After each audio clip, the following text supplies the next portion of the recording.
శివాయ గురవే నమః. శ్రీమాత్రే నమః. శ్రీ గురుభ్యో నమః. శ్రీకృష్ణ పరబ్రహ్మణే నమః. అమ్మవారి స్వరూపాలను మీకు అందరికీ నమస్కారం అండి. మనం శ్రీమద్ భగవద్గీతలో 6వ అధ్యాయమైన ఆత్మ సమయం యోగంలో లేదా ధ్యాన యోగంలో ఈరోజు 35వ శ్లోకానికి వచ్చేసాం. 35వ శ్లోకం. శ్రీ భగవానువాచ అసంశయం మహాబాహో మనో దుర్నిగ్రహం చలం అభ్యాసేన తు కౌంతేయ వైరాగ్యేణ చ గృహ్యతే.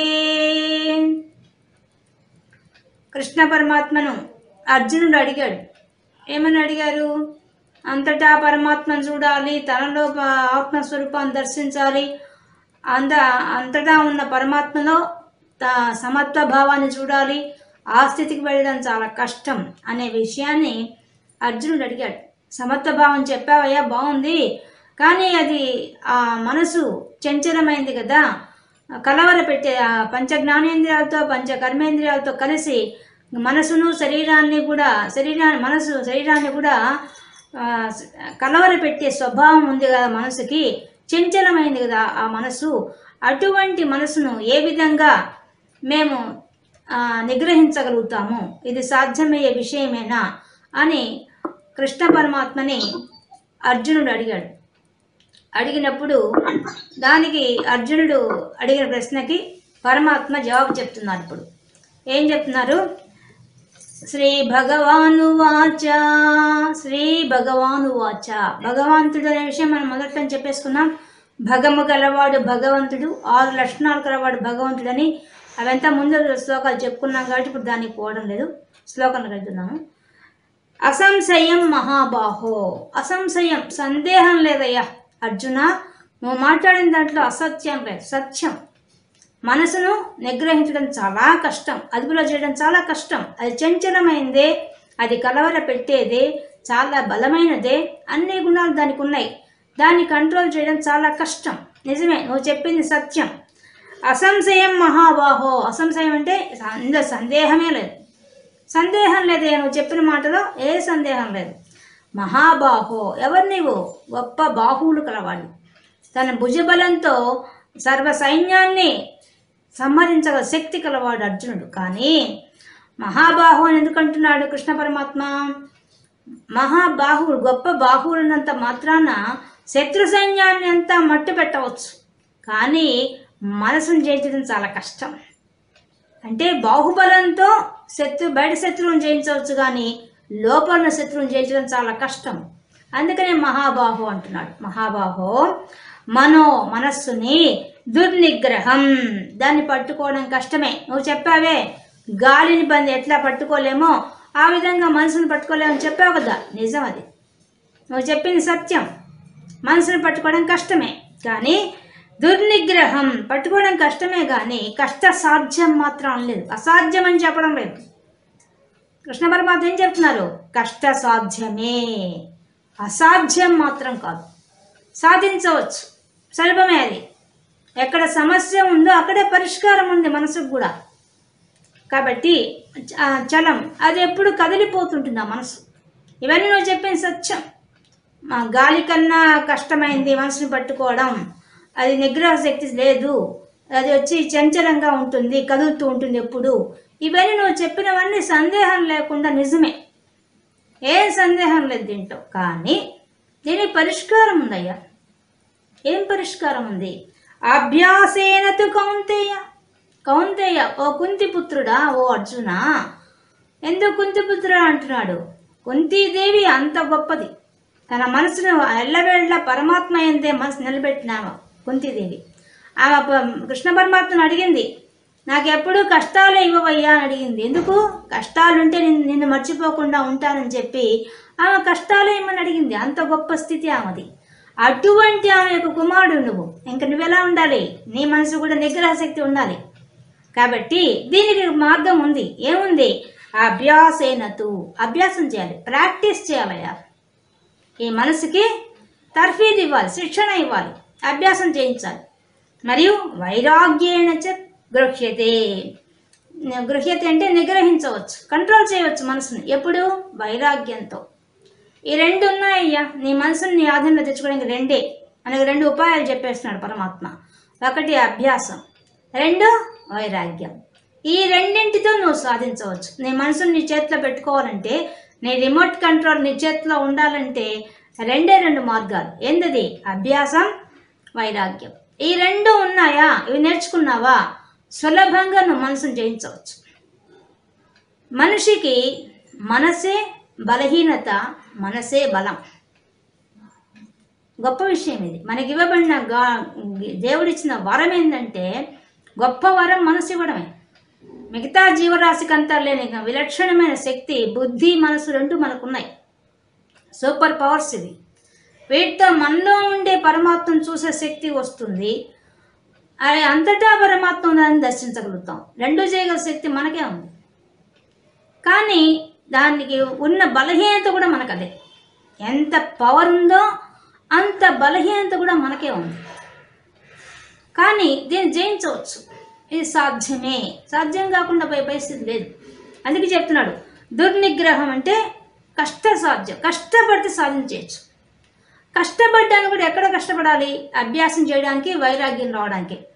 ఈ రెండు రావడానికి ప్రయత్నం చేసావా, తర్వాత నేనే చేయబెట్టి లాగేస్తాను. నువ్వు అడుగేయాలి. నువ్వు అడిగేస్తే, నువ్వు 2 అడుగులు వేస్తే నేను 4 అడుగులు వేసి ముందుకు వచ్చేస్తాను. నీకు సులభంగా నేను దొరికిపోతాను. ఇప్పుడు చూడండి, మనం తిరుమల కొండకు పోతాము, పెద్ద క్యూ ఉంటుంది మనం పోవాలంటే, సర్వదర్శనానికి పోవాలంటే. అదే మనం 300 రూపాయల టికెట్కి వెళ్తే ఒక దర్శనం. కళ్యాణానికో సుప్రభాతానికో డబ్బులు కడితే ఆ దర్శనం వేరే.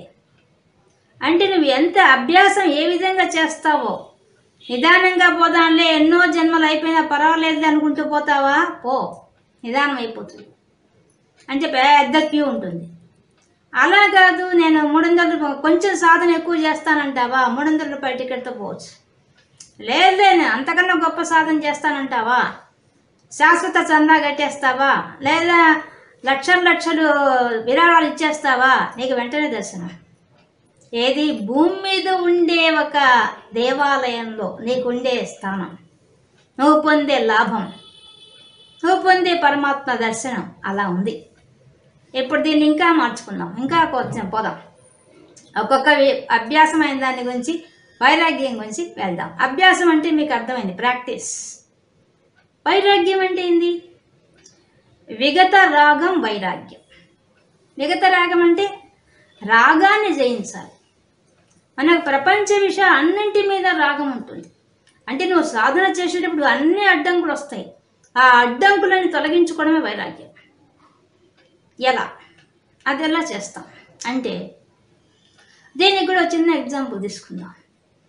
ఇప్పుడు పుట్టిన బిడ్డ ఉన్నాడు, బిడ్డను పెంచుతూ ఉన్నాం మనం.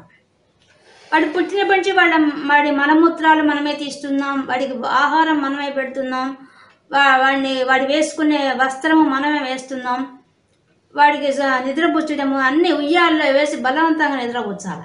నిద్ర వస్తున్నా వాడు నిద్రపోలేడు, వాడిని వేసి ఉయ్యాల్లో వేసి ఊపుతాం. ఇంత ఎక్కడి దాకా చేస్తాం మనం ఆ పని? వాడికై వాడి పనులు చేసుకునేంత వరకు. అంటే వాడి మలమూత్రాలు వాడే వెళ్ళి టాయిలెట్లో వెళ్ళేంత వరకు మనం ఆ పని చేయక తప్పదు. అలాగే వాడికే వెళ్ళి కలుపుకొని అన్నం తినేంత వరకు మనం పెట్టక తప్పదు. అలాగే వాడి వస్త్రాలు వాడు వేసుకోవడం, అవంతా మనం ఒక్కొక్కటి మెల్లగా నేర్పిస్తాం. ఎలా? ఇప్పుడు పుట్టినప్పుడు బిడ్డకి రోజుకి ఇప్పుడు చొక్కా ఎలా వేసుకోవాలా, వాడు ఫస్ట్ గుండీలు పెట్టుకోవడం తప్పులు పెట్టుకుంటాడు. వాడికి మనం కూర్చోబెట్టి ఇలా కాదు నాన్న, ఇలా అని చెప్పి చూపిస్తాం. దానికే వాడికి కొన్ని రోజులు పడుతుంది. మెల్లగా నేర్పిస్తాం. అన్నిటికన్నా ముందు నడక గురించి మనం ఎంత శ్రద్ధ తీసుకుంటాం చూడండి. నడక వాడు తప్పడడుగులు వేస్తాడు, కింద పడుతుంటాడు, లేస్తుంటాడు, ఎన్నో చేస్తుంటాడు. అట్లాంటి ఆ బిడ్డని మనం ఏం చేస్తాం? మెల్లగా వాడికి చేయి పట్టుకొని నడిపిస్తాం. కొంచెం కొద్ది దూరం పెట్టి వాడి చేతులు వదిలేస్తాం. అప్పుడు మందికి వాడు రావడానికి అడుగులు వేస్తే టక్కన పడబోతుంటాడు, అప్పుడు పడతాడు, టక్కన పట్టేసుకుంటాం పడలేకుండా. అలాగా మళ్ళీ వాడి కోసంగా చీర కొంటాం. ఆ నడక ఉండే చైర్ కొనిస్తాం. ఆ చైర్లో కూర్చోబెట్టి వాడిని వాడే కాళ్ళతో నెట్టుకుంటూ దాంట్లోనే పోతాడు, వాకర్లో పోతాడు.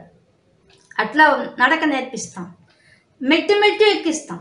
ప్రతి విషయాన్ని మనం శ్రద్ధగా నేర్పిస్తాం. అలాంటి వాడే గురువు. ఏ విధంగా అయితే ఒక బిడ్డకు తనకు తానే జ్ఞానం తెచ్చుకొని తన పనులు తానే చేసుకునేంత స్థితికి వచ్చేంత వరకు ఏ విధంగా అయితే మనం ప్రయత్నం చేస్తామో ఆ జ్ఞానం అట్లా ఇచ్చేవాడు గురువు. కాబట్టి నీకు అభ్యాసం రావంటే మొట్టమొదటి ఎవరు కావాలి? గురువు కావాలి. గురువు ద్వారా అసలు నీకు తెలియదు కదా, మనలోనే పరమాత్మ కూర్చో ఉన్నాడు, అంతటా వ్యాపించే పరమాత్మ ఉన్నాడు. ఎవరు చెప్పాలి? గురువే చెప్పాలి. ఆ విషయం కూడా మనకు తెలియదు కదా, మనం పుట్టినప్పటి నుంచి.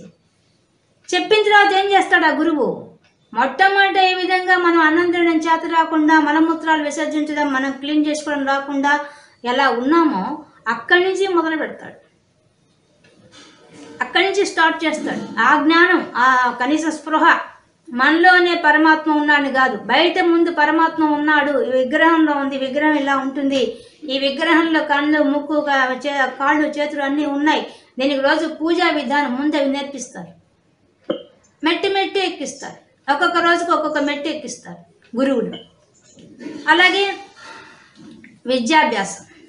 విద్యాభ్యాసం చూడండి, మనకు ముందు అక్షరాలు రాయిస్తాం. వాడికి ముందు అక్షరాభ్యాసం అయిపోయిన బలపం ఇవ్వగానే ఏం చేస్తాడు? వాడు మొత్తం గీసి పారేస్తాడు. ఇల్లంతా గోడలంతా పెన్సిల్ ఇచ్చామంటే గీసి పారేస్తాడు. కానీ మనం ఏం చేస్తాం? వాడు చెయ్యి పట్టుకొని దిద్దిస్తాం, అక్షరాన్ని దిద్దిస్తాం. తర్వాత వాడే రాసే రకంగా దిద్దిచ్చి వాడికే ఆ అని అంటూ నోటితో అనిపిస్తూ రాయిస్తాం. తర్వాత వాడు రాయడం అలవాటు అవుతుంది. అంటే అభ్యాసం అంటే అలవాటు చేయాలి. మెల్లమెల్లగా దీనికంతా గురువులు కావాలి. ఆ గురువులే తల్లి తండ్రి గురువుని ముందు మనం చెప్పేశారు మన శాస్త్రంలో. మాతృదేవో భవ పితృదేవో భవ అని ఎందుకు చెప్పారు? తల్లే మొదటి గురువు. మొట్టమొదటి అన్నీ నేర్పిస్తుంది. ఇది అభ్యాసం. పుట్టినప్పటి నుంచి బిడ్డకి ఏమైనా తెలుసా? ఏమీ తెలియవు. అన్నీ అభ్యాసం చేయిస్తుంది తల్లి. ప్రతిదీ నేర్పిస్తుంది కదా బిడ్డకి. ఆ పిల్లవాడు ఎట్లా నేర్చుకుంటున్నాడు? అది మనసు ఏకాగ్రతగా గమనించి తల్లి చెప్పే ప్రతి మాటను శ్రద్ధగా విని, అంటే వినడం, శ్రవణం, మననం, ఆ వినదాన్ని గుర్తుపెట్టుకుంటాడు. అమ్మ నిన్న ఈ మాట చెప్పింది అని గుర్తుపెట్టుకున్నాడు, ఆ పని చేస్తాడు. అలాగే ఆధ్యాత్మిక విద్యలో కూడా, అంటే భగవంతుడే కావాలని కోరుకున్న వాళ్ళకు కూడా వాళ్ళు కూడా ఏం చేయాలి?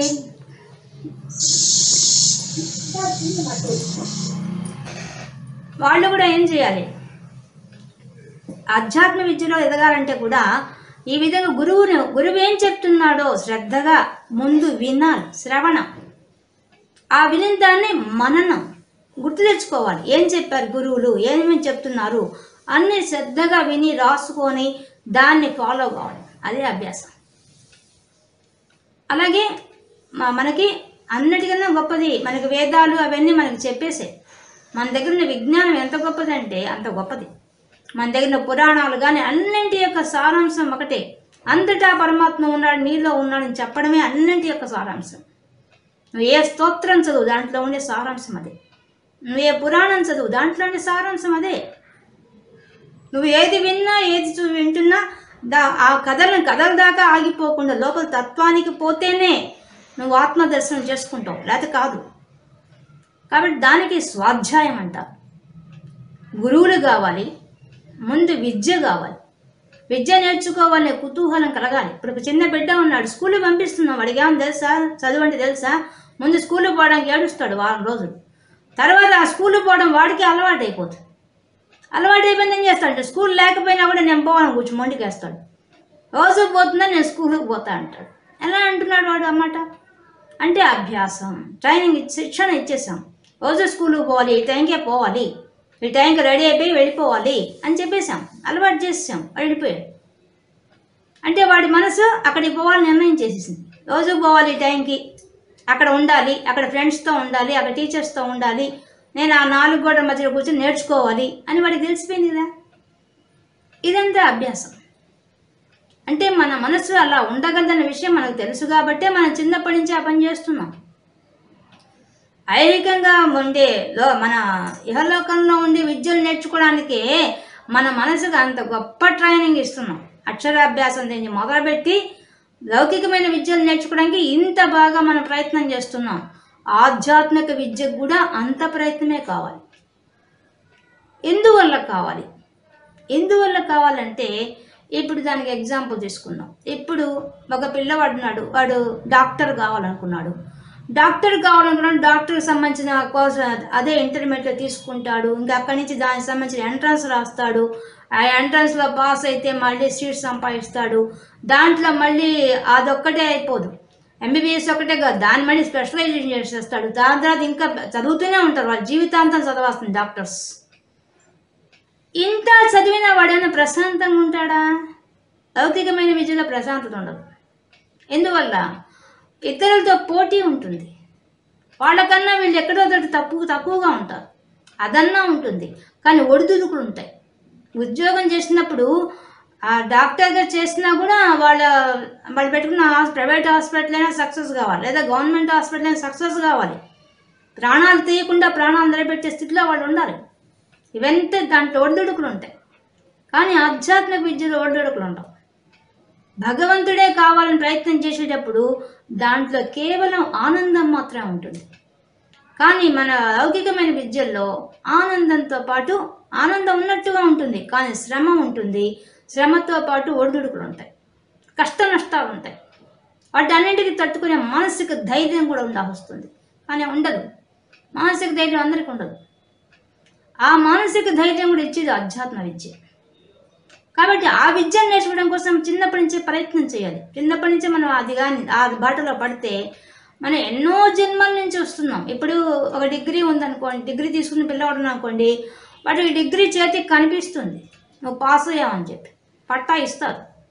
కానీ ఆధ్యాత్మిక విద్యలో నీకు పట్టా ఏం ఇవ్వరు, ప్రత్యక్షంగా ఏం కనిపించదు. నువ్వు ఎంత మానసికంగా ఎదిగావు అనేది, నీ యొక్క జ్ఞానాన్ని ఎంతవరకు నువ్వు సంపాదించుకుంటే దాన్ని బట్టి నువ్వు ఎదుగుతావు. అది కాదు, దీనికి మాత్రం ఇంత క్రమశిక్షణ, దీనికి కఠోరమైన దీక్ష, ఇవన్నీ అవసరం. ఒక పసిబిడ్డలాగా మనం మొదట విద్యలో చేరినప్పుడు అనిపిస్తుంది, తర్వాత మెట్టు ఎక్కుతూ వెళ్ళాల్సింది, వేరే మార్గం లేదు. దీనికి మళ్ళీ మన మనసు స్థిరంగా కూర్చుంటుంది. ఇప్పుడు మీకు ఎన్ని ఎగ్జాంపుల్స్ చెప్పాను. ఏ విధంగా అయితే మలమూత్రాలు విసర్జించేవాడు ఆ తల్లి దగ్గరే స్నానం చేయించుకో అన్ని చేసిన వాడు స్నానం చేసేటప్పుడు అమ్మ నువ్వు రావద్దు అంటాడు బాత్రూంలో కూర్చొని. ఆమె దగ్గర స్నానం చేయించుకున్నవాడు వాడు స్నానం చేసే స్థితికి రాగానే వాడికి సిగ్గు అని తెలియగానే అమ్మని రానేడు. వాడు ఒంటరిగా అన్ని పనులు చేసుకుంటాడు. నేను డ్రెస్ వేసుకుంటున్నా ఎవరు రావద్దు అని చెప్తాడు. అది ఏ స్థితికి ఎదిగిపోయాడు వాడు. అలాగే అధ్యాత్మ విద్య కూడా అంతే. మొదట చాలా కష్టంగా ఉంటుంది, తర్వాత అలవాటు అయిపోతే దానికి అదే ఏకాంతవాసాన్ని తీసేసుకొని అదే భగవంతుడి వైపు తిరిగిపోతుంది. అదే అభ్యాసం అంటే. ఇప్పుడు ఒక చదువుకోవడానికి వాడికి ఏం అడ్డం వస్తాయి? గొప్ప టార్గెట్ ఉంది, డాక్టర్ ఇంజనీర్ కావాలనుకున్నాడు, వాడికి ఎన్ని అడ్డంకులు వస్తాయి? ఇంటర్మీడియట్లో చేరంగానే వాడికి ముందు ఆడపిల్లకాయలు కనిపిస్తారు, ఆకర్షణ. ఇంకా ఈ సెల్ ఫోన్లో ఉండేవన్నీ కనిపిస్తాయి, సినిమాలు కనిపిస్తాయి, క్రికెట్ కనిపిస్తుంది, ఎన్నో ఇంకా ఆకర్షణ చెప్పనే పర్లేదు. అవన్నీ మనకు ప్రపంచంలో కనిపిస్తాయి. వాడి టార్గెట్ పాస్ కావాలి, నేను గోల్ కొట్టాలి అనుకున్నవాడైతే వాడు ఇన్ని అడ్డంకులు వచ్చినా ఏం చేస్తాడు? వాటిని ఇవన్నీ వద్దు, నేను ముందు కలెక్టర్ కావాలా, లేదా డాక్టర్ని కావాలా, ఇంజనీర్ కావాలనే ఉద్దేశం ఉన్నవాడు ఏం చేస్తాడు? ఈ అడ్డం వచ్చేవాడిని పక్కకు తీసేస్తాడు. ఆ పక్కకు తీసేదాన్నే వైరాగ్యం అంటారు. మన విజయానికి అడ్డు వచ్చే వాటిని తొలగించుకోవడమే వైరాగ్యం. ఇంతే వైరాగ్యం అంటే. భగవంతుడి పాదాలు ఆశ్రయించినప్పుడు అప్పుడు మనకు కూడా ఎన్నో అడ్డంకులు వస్తాయి. ముందు మనసే ఒప్పుకోదు.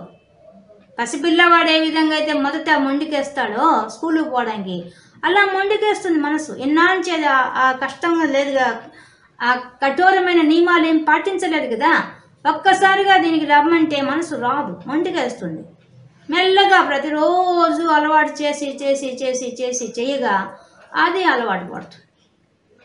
అప్పుడు ఆటోమేటిక్గా కూర్చునేస్తుంది. దానికి ఎవరు చెప్పక్కర్లేదు. ఒకే ప్లేస్లో ఒకే సమయానికి ఒకే దగ్గర కూర్చొని పారాయణ చేయడం అలవాటు చేయండి. ఆ టైంకి నువ్వు ఎక్కడ కూర్చున్నా పారాయణ చేసేస్తుంది మనసు. కొన్ని రోజులు కొన్ని సంవత్సరాలు అలవాటు చేసావు అనుకో, నువ్వు ఎక్కడ కూర్చోవన్నా ఆ పారాయణ మనసులో జరిగిపోతుంది. దానికేమి ఈ టైం అని కూడా లేదు, ఏ టైం అని చేసేసుకుంటుంది. ఇక్కడే కూర్చోవాలని రూల్ కూడా మర్చిపోతుంది. మొట్టమొదటి మాత్రం ఒకే ప్లేస్లో కూర్చోవాలి, ఒకే టైంలో కూర్చోవాలి క్రమశిక్షణ అలవాటు చేస్తే చేయగా దానికి ఏమైపోతుంది, అదే టైం కాగా నువ్వు ఎక్కడ కూర్చోవాలా, ప్రయాణంలో ఉన్నా సరే ఆటోమేటిక్గా మనసు వెళ్ళిపోతుంది. దానికేం మళ్ళీ మన దానికోసంగా కష్టపడి కూర్చోబెట్టాల్సిన అవసరం లేదు. కాబట్టి మనసు ఎలాంటిదంటే ప్రపంచ విషయాల్లో ఎంత బలంగా పోయి కూర్చుంటుందో అంతే బలంగా అధ్యాత్మ విద్యలో కూడా కూర్చుంటుంది. దానికి అంత శక్తి ఉంది. రెండూ ఉన్నాయి. ప్రపంచ విషయాలకు పరిగెత్తగలదు, పరమాత్మ వైపు పరిగెత్తగలదు. రెండూ ఉన్నాయి దానికి. కాదు మన ప్రపంచ విషయాలు తొందరగా ఆకర్షిస్తాయి. ఆ ఆకర్షించడాన్నే వైరాగ్యం. ఆకర్షించే వాటిని తొలగించుకోవడమే వైరాగ్యం. అవి చాలా ఎక్కువగా బలంగా లాగుతాయి. అదే ప్రమాది, కలవర పెడతాయి. ఇంద్రియాలను మనసుని కలవర పెడతాయి ప్రపంచ విషయాలు. అప్పుడు మనసు ఏం చేస్తుంది, అక్కడికే పోదామని చెప్తే వెళ్ళిపోతాం. కానీ మనసు కానీ అవి వద్దు, అవి శాశ్వతం కాదు, నీకు ఇవన్నీ నీ వెంట రావు, నీకు మోక్షం ఇవ్వవు అని చెప్పిందా ఇంకా నువ్వు పరమాత్మను వదిలిపెట్టవు. ఆ చెప్పడమే వైరాగ్యం. ఆ స్పృహ మా మనసుకు ఉండాలి. అది ఎలా వస్తుంది?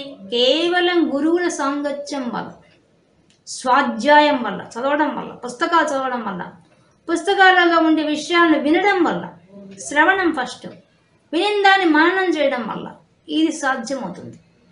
మనసుకి ఎలా తప్పిది అభ్యాసం చెప్పేశాడు ఇక్కడ. అభ్యాసం ఎలా చేయాలి? గురువులను ఆశ్రయించాలి. ఆ ముందు అధ్యాత్మ విద్య తెలుసుకోవాలి.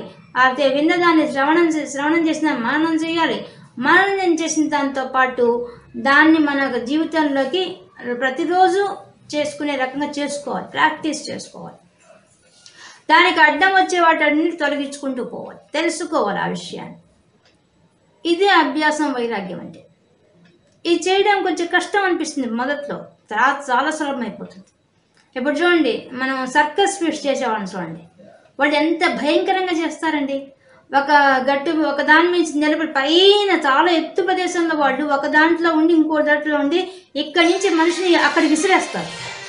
అక్కడ ఉండే వాళ్ళు వాళ్ళని క్యాచ్ చేస్తారు చేతులతో, లేదా కాళ్ళు పట్టుకుంటారు. ఎంత విచిత్రం అండి. అసలు ఏమాత్రం స్లిప్ అయినా అంత పై నుంచి కింద పడితే వాళ్ళు ఏం కావాలా? కానీ వాళ్ళు ఎంత ప్రాక్టీస్ చేస్తుంటారు. సునాయాసంగా చేసేస్తుంటారు. వాళ్ళు గబ్బ ఎక్కుతారు, గబ విసిరేస్తారు, గబ వీళ్ళు పట్టుకుంటారు, వాళ్ళు అక్కడి నుంచి విసిరేస్తారు. సర్కస్ ఫీట్స్ చూడాలి మనం. అంటే ఎంత ప్రాక్టీస్ ఉంది అక్కడ, ఎంత అభ్యాసం ఉంది. వాళ్ళు మొత్తం చాలా దెబ్బలు తినుంటారు, దాంట్లో సందేహం లేదు. వాళ్ళు ఎక్కేటప్పుడు దూకేటప్పుడు ఎన్నో దెబ్బలు తినుంటారు. కానీ వాళ్ళు అవన్నీ లెక్క పెట్టుకోరు. ఎట్టైనా సాధించాలన్న లక్ష్యం మీద గురి పెట్టుకొని వాళ్ళు సాధించేస్తారు. ఎంత గొప్ప విషయం అండి. ఒక ఏనుగు ట్రైనింగ్ ఇస్తారు, పులికి ట్రైనింగ్ ఇస్తారు, ఒక చిన్న బాల్ మీద పెద్ద శరీరం ఉండే ఏనుగు నిలబెడతారు, ఏనుగు చేత పూజలు చేయిస్తారు. ఇవంతా ఎంత కష్టమైన పనులు అసలు. ఎలా చేయగలిగారు వాళ్ళు? అంత ప్రాక్టీస్, ఎంత ప్రాక్టీస్ చూడండి. అంటే మన మనసు తర్ఫీదు ఇస్తే రెడీగా కూర్చోగలదు, ఏదైనా సాధించగలదు. పిల్లలు చూడండి, మనకి చేస్తుంటారు వాళ్ళు అంతా, అది జిమ్నాటిక్స్ చేసే వాళ్ళని గమనించండి, వాళ్ళు ఎంత ప్రాక్టీస్ చేసి ఉంటారు. అలాగే సంగీత సాధన, సంగీతాన్ని పాడేవాళ్ళని గమనించాలి. వాళ్ళు ఖచ్చితంగా ప్రతిరోజు ప్రాక్టీస్ చేయాల్సింది. అంటే వాళ్ళకు కొన్ని వందల రాగాలు గుర్తుపెట్టుకోవాలి. ఒకటి రెండు రాగాలు కాదుగా, వందల రాగాలు గుర్తుపెట్టుకోవాలంటే ఎంత ప్రాక్టీస్ చేయాలి. ఇప్పుడు ఉదయం నుంచి ప్రాక్టీస్ చేయాల్సింది వాళ్ళు పాటలు, లేకపోతే మర్చిపోతారు.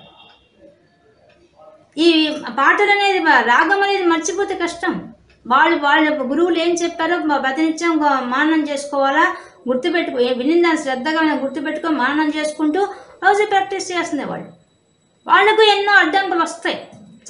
పాడాడు గొంతు బొంగురు పోవచ్చు, ఇన్ఫెక్షన్స్ రావచ్చు, ఐస్ క్రీమ్స్ తినకూడదు, ఎన్ని రూల్స్ పాపం వాళ్ళకి. అవన్నిటినీ సాధిస్తారు, దాని మీద వైరాగ్యం సంపాదిస్తారు. మా నాలుక లాగుతున్నా ఐస్ క్రీమ్స్ అవన్నీ తినరు వాళ్ళు, కూల్ డ్రింక్స్ ఏం తాగరు. కఠినంగా మాటికి లవంగాలు మిరియాలు తింటూ పాడతారు పాపం. అవన్నీ వైరాగ్య లక్షణాలు. వైరాగ్యం వస్తే తప్ప నీకు ఈ విద్య రాదు. ఆ విధంగా వాళ్ళు ప్రాక్టీస్ చేస్తారు. అలా క్రికెట్ ఆడేవాళ్ళు. ఎప్పుడో ఆడేదానికి ముందు నుంచి ప్రతిరోజు ఆడతారు. క్రికెట్ ఆడేవాళ్ళు ఎందుకు ఆడతారు? రోజు ప్రాక్టీస్ చేస్తారు. అంటే ఆ విజయం సాధించడం కోసం. మనం చూసే మన లౌకికమైన విద్యలే ఇంత కఠినమైన వాటిని సాధిస్తున్నారు. అలాగే నృత్యం, డ్యాన్స్లో ఎన్ని రకాలు, వాళ్ళు ఒక్కొక్కళ్ళు ఒక్కో రకం. అవి ఎంత ప్రాక్టీస్ చేస్తే వాళ్ళు అంత పర్ఫెక్ట్గా ప్రదర్శన చేయగలుగుతారు. ఎంత అభ్యాసం ఉండాలి. వాళ్ళకు ఎన్నో అడ్డంకులు వస్తాయి, వాటన్నిటిని జయిస్తారు. ఆ అడ్డంకులన్నిటినీ జయించడమే వైరాగ్యం అంటే. మన జీవితం అంతా చూసుకుంటే, ప్రతి ఒక్కరి జీవితంలో చూసుకుంటే ఇవన్నీ ఉంటాయండి. ఇవి ప్రపంచ విషయాలు కాబట్టి మనకి ఈజీ అనిపిస్తుంది. పరమాత్మ వైపు పెట్టాలంటే కష్టం అనిపిస్తుంది. కష్టం ఏం లేదు. ఇప్పుడు ఇంత కఠినమైనవి, ఇప్పుడు చూడండి, మనం ఒక కోర్స్ చేయాలంటే ఎంత దీక్షగా రాత్రింబవళ్ళు చదువుతారే, మరి అది ఒక తపస్సే కదా, అది కూడా ఏకాగ్రతే కదా, అది కూడా ఒక ధ్యానమే కదా. అది చేస్తున్నారు, కానీ దానివల్ల వచ్చే ఫలితం ఎలా ఉంటుంది? ఫలితం ఉద్యోగం వస్తుంది, బాగానే ఉంది. అబ్బా ఉద్యోగం వచ్చింది అనుకుంటారా? ఆ ఉద్యోగంలో ఎన్ని ఒడిదుడుకులు ఉంటాయో చెప్పలేదు. ఇప్పుడు చేసేవాళ్ళని మనం చూస్తున్నాం. వాళ్ళు మా అబ్బా ఎప్పుడెప్పుడు ఈ ఉద్యోగం అయిపోతుందా, రిటైర్మెంట్ అవుతుందా కాసుకో ఉంటారు. నేను చేయలేకపోతున్నా ఉంటారు. తలకాయ నొప్పిగా ఉంది ఉద్యోగం అంటారు. తర్వాత పెళ్ళిళ్ళు చేసుకుంటారు. మళ్ళీ ఇంకా పెళ్ళిళ్ళు వచ్చిన తర్వాత ఇంకా సమస్యలు ఎక్కువైపోతాయి. ఆ పిల్లల్ని చదివించడం, వాళ్ళ కోసం మళ్ళీ కష్టపడి డబ్బు సంపాదించడం, ఆ డబ్బునంతా మళ్ళీ ఖర్చు పెట్టాలంటే బాధపడడం, మళ్ళీ వాళ్ళకి ఇళ్ళు, వాకిళ్ళు, వాళ్ళ గుడ్డలు అన్నీ చూడాల్సింది కదా. అన్నింటిలో ఒడిదుడుకులు ఉన్నాయి. అధ్యాత్మ విద్యలో నీకు అట్లాంటి ఒడిదుడుకులు లేవు. కేవలం మనసు ఏకాగ్రతగా కూర్చోబెట్టావా, ఆనందం మాత్రమే ఉంటుంది. ప్రపంచ విషయం అన్నింటిలో సంతోషం ఉంటుంది, వెంటనే దుఃఖం ఉంటుంది. సుఖం దుఃఖం రెండు పక్కపక్కనే ఉంటాయి. కానీ ఆ భగవంతుడి మీద మనసు పెట్టినప్పుడు అది కేవలం ఆనందం మాత్రం ఇస్తుంది, ఇంకేమో. ఈ యొక్క విషయం తెలుసుకుంటే ప్రతి మానవుడు ఈ అభ్యాసం చేయడం శాస్త్రం. అదే చెప్తున్నాడు, కష్ట సాధ్యమే. నువ్వు కష్టపడడం మొదలుపెట్టు. ముందు చాప్టర్స్లో చెప్పేశాడు, నువ్వు అడుగుపెట్టు, నేను చూసుకుంటా ఫలితం. నేను ఎంటర్ అవుతాను, నేను సహకరిస్తాను. ఇప్పుడు ఎట్లా అయితే మనం ఆధ్యాత్మిక విద్యలో అడుగుపెట్టినప్పుడు మన నిజ జీవితంలో మనం కష్టపడడం మొదలుపెట్టి మన తల్లి వచ్చి ఏ విధంగా మన వెంట ఉండి అన్ని మనకు నేర్పిస్తుందో, తండ్రి ఏ విధంగా అండగా ఉంటాడో, తల్లి తండ్రిలాగా ఆ భగవంతుడు అనుగ్రహిస్తుంటాడు. మనలోనే కూర్చో ఉన్నాడు ఆయనే నీకు సహకరిస్తాడు. నీకు అడ్డం వచ్చే ఆయన ముందు చెప్పేస్తాడు లోపల నుంచి, అది అడ్డం వస్తుంది పక్కా తీసేసుకో, ముందుకు పో అని మనకు లోపల నుంచి సందేశం వచ్చేస్తుంది. బయట నుంచి ఎవరో సందేశం ఇవ్వక్కర్లేదు, లోపల నుంచి ఆయన కూర్చొని మాట్లాడుతుంటాడు. కాకపోతే అది మనం గమనించాలి. ఇలాగే ఒకసారి రమణ మహర్షిని ఒక అతను వచ్చి అడిగాడు, అయ్యా నేను ఎప్పుడు రామనామం చేస్తూ ఉంటాను, కానీ అబ్బా ఈ సంసారం ఉందే, నా భార్య పిల్లలతో ఈ సమస్యలతో అస్సలు రామనామం చేయలేకపోతున్నాను నేను అని అంటాడు.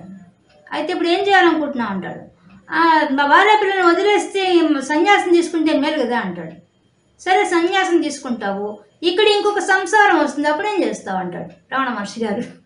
భార్య అడుగుతాడు ఆయన, ఇక్కడికి వస్తావు సన్యాసం తీసుకున్నా అని, ఇక్కడ ఇంకో సంసారం స్టార్ట్ అవుతుంది నీకు, అప్పుడు ఎక్కడికి పోతావు? ఒకటి గమనించుకో, సంసారం నీ మనసులో ఉందా బయట ఉందా? ముందు అది తెలుసుకో. సంసారం నువ్వు తీసుకుంటే మనసులోకి వచ్చిందా, నువ్వు పొమ్మంటే బయటికి పోతుంది. ఆ చిన్న పని చేస్తే అయిపోయేదానికి భార్య పిల్లలను వదిలేస్తావు. వాళ్ళు ఏం చేశారు పాపం నీకు? ద్రోహం. నువ్వు కదా మనసులో తెచ్చుకున్నావు, ఆ మనసులు ప్రపంచ పరమాత్మ పెట్టకుండా నువ్వు కదా నిర్లక్ష్యం చేస్తున్నావు అని అడుగుతాడు. అలాగే ఒక అబ్బాయి ఒకసారి వచ్చి రమణ మహర్షి గారిని అడుగుతాడు, ఏమని, నేను చాలా ఆధ్యాత్మికమైన పుస్తకాలు చాలా చదివాను, ఎన్నెన్నో మార్గాలు చూశాను, నాకేం అర్థం కాక మోక్షం వచ్చే మార్గం నాకు అర్థం కాలేదు, దయచేసి మీరు చెప్పండి, ఏ త్రోవలో పొమ్మంటారు నన్ను అంటాడు. ఆయన ఒక చిరునవ్వు నవ్వి, సరే ఏ త్రోవలో వచ్చావో ఆ త్రోవలోనే వెళ్ళు అని ఆయన వెళ్ళిపోతాడు. ఇంకా అబ్బాయికి బల కోపం వస్తుంది, నేను ఇంత కష్టపడి అభ్యాసం చేసి ఇంత వ్యయ ప్రయాసాలు కోర్చుకొని నేను వస్తే, నేను అడిగితే ఆయన అంత ఇదిగా మాట్లాడతాడని కోపం వస్తుంది. అప్పుడు రమణ మహర్షి గారు శిష్యులు చెప్తారు, ఆయన చెప్పిన దాంట్లో సందేశం ఉంది మీకు. మీరు చెప్తున్నారే నేను అన్ని చదివాను, నేను ఎన్నో చూశానని చెప్తున్నారే, ఆ నేను త్రోవ ఎక్కడి నుంచి ఉందో అది కనుక్కోమని చెప్తున్నారు మీకు. అది సందేశం ఆయన ఇచ్చింది, మీరు అది గ్రహించలేకుండా ఉన్నారు. మీకు జ్ఞానులు ఎక్కువ మాట్లాడరు, ఒక మాటలోనే మీకు సందేశం ఉంటుంది, అది మీరు గ్రహించలేదని చెప్తారు. అప్పుడు ఆయనకు అర్థమవుతుంది. వెంటనే రమణ మహర్షికి నమస్కారం పెట్టి కళ్ళనీళ్ళతో వెళ్ళిపోతాడు. అయ్యో, నేను ఇంత అల్పమైన ఇన్ని చదువుకొని కూడా ఆ జ్ఞానం లేకపోయిందే, ఆయన అపార్థం చేసుకున్నా అని చెప్పి కళ్ళనీళ్ళు పెట్టుకుని వెళ్ళిపోతాడు. కాబట్టి అంత గొప్ప స్థితి అభ్యాసానికి వైరాగ్యం అనేది మనం నేర్చుకుంటే ఇది సాధ్యమే అని కృష్ణ పరమాత్మ చెప్తున్నారు. దుర్నిగ్రహం అంటే కష్ట సాధ్యమే, నువ్వు కష్టపడితే వచ్చేస్తుంది. దీనికి ఏం పెద్ద కష్టపడలేదు, నువ్వు అభ్యాసం చేస్తే చాలు, రోజు దానికి ట్రైనింగ్ ఇస్తే చాలు, రోజు దాన్ని ప్రాక్టీస్ చేస్తే చాలు, దానికి వైరాగ్యం ఏమేమి అడ్డం వస్తున్నాయి దాన్ని తొలగించుకుంటే చాలు. ఈ 2 పనులు చేసావా కష్ట సాధ్యమే. కాబట్టి ఆధ్యాత్మిక విద్య ఆ నీలో ఉన్న ఆత్మను చూడాలంటే, అంతటా ఉన్న పరమాత్మను చూడాలంటే చాలా సులభమైన మార్గం ఏంటంటే అభ్యాసం, వైరాగ్యం. ఈ 2 చేసుకోమని చెప్పి సందేశాన్ని అర్జునుడికి ఇస్తున్నాడా? మనకే ఇస్తున్నాడు. అర్జునుడు మన తరఫే అడిగాడు, ఆయనకు అవసరం లేదు, ఆయన అన్నీ సాధించినవాడు. కానీ ఆయన మనలాగా ఆలోచించి అడిగాడు కాబట్టి మనకు తగిన సలహా కృష్ణ పరమాత్మ ఇంత చక్కగా ఈ శ్లోకంలో తెలియజేశారు. ఈరోజు మనం భగవద్గీతలో 6వ అధ్యాయమైన ధ్యాన యోగంలో 35వ శ్లోకం నుండి విశేషాంశాలు తెలుసుకున్నాం.